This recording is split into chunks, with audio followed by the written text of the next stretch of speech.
ഇവിടെ ഇപ്പോൾ സമയം 7:45 നേരം പരപരാ വെളുത്ത് വരുന്നതേ ഉള്ളൂ. ഞാനിപ്പോൾ നൈറ്റ് ഡ്യൂട്ടി കഴിഞ്ഞിട്ട് ഇറങ്ങിയതേ ഉള്ളേ. കിഴക്ക് വെള്ള കീറുന്നതിന് പകരം ഇന്ന് മഞ്ഞയും പിങ്കും ഒക്കെയാണ് കീറിയേക്കുന്നത്. പതിവ് പോലെ ഞാൻ കാർ പാർക്ക് ചെയ്തിരിക്കുന്നിടത്തേക്ക് നടന്നു തുടങ്ങി. ഈ റോട്ടിൽ കൂടെ മുഴുവനും വട്ടത്തിലും നീളത്തിലും ആൾക്കാരായതുകൊണ്ട് എനിക്ക് മനസ്സമാധാനത്തിനൊരു വീഡിയോ എടുക്കാൻ പോലും പറ്റിയില്ല. അങ്ങനെ കണ്ണി കണ്ടവരൊന്നും എൻ്റെ വീഡിയോയിൽ ഉൾപ്പെടുത്താൻ പറ്റത്തില്ല എന്ന് വേണേൽ പറയാം. പക്ഷെ അതല്ല കാര്യം. ഇവിടുത്തെ നിയമം അനുസരിച്ച് പെർമിഷൻ ഇല്ലാതെ ആരുടെയും വീഡിയോ ഒക്കെ നമ്മൾ എടുത്തിട്ടുണ്ടെങ്കിൽ അവർ കൊണ്ടേ കേസ് കൊടുത്ത് പിന്നെ ഞാൻ അതിന് 10 മില്യൺ 20 മില്യൺ ഒക്കെ പിഴയടച്ച് ജയിലിൽ കിടന്ന് അതൊക്കെ വലിയ മോശമല്ലേ. അതുകൊണ്ടാണ് ആൾക്കാരില്ലാതെ ഈ ഓണം കയറാൻ മൂലം കൂടെ നടക്കുന്ന വീഡിയോ ഇടുന്നത്.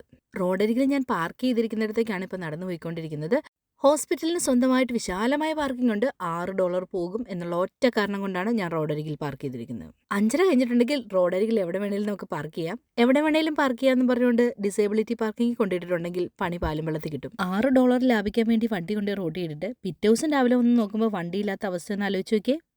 തെഫ്റ്റിന്റെ കാര്യമാണ് പറയുന്നത്. ഇവിടെ വണ്ടി അടിച്ചോണ്ട് പോക്കൊക്കെ ക്വയറ്റ് നാച്ചുറലാണ്. ചിലർ രാത്രി പാർക്ക് ചെയ്ത് രാവിലെ വന്നപ്പോൾ വണ്ടിക്ക് ടയറില്ലെന്നോ ചില്ല് പൊട്ടിയെന്നോ ഒക്കെ പറഞ്ഞു കേട്ടിട്ടുണ്ട്. എന്തിനേറെ പറയുന്നു, കഴിഞ്ഞ ആഴ്ച എൻ്റെ കൊളീഗിൻ്റെ വണ്ടിയേ എടുത്തോണ്ട് പോയി. ഇതൊക്കെ എനിക്കറിയാം. എന്നാലും ഞാൻ റോഡരികിലേ പാർക്ക് ചെയ്യുള്ളൂ. ഓട്ടം എന്ന് എഴുതി കാണിച്ചിട്ടേ ഉള്ളെങ്കിലും പുറത്ത് നല്ല കിടുക്കാച്ചി തണുപ്പാണ്. അതുകൊണ്ട് വണ്ടി കയറി സീറ്റൊക്കെ ഒന്ന് ഹീറ്റ് ചെയ്ത് കംഫർട്ടബിൾ ആയിട്ടാണ് നമ്മൾ വണ്ടി എടുക്കുന്നത്. അപ്പോൾ എന്നാൽ ഞാൻ പോട്ടെ, നാളെ കാണാം.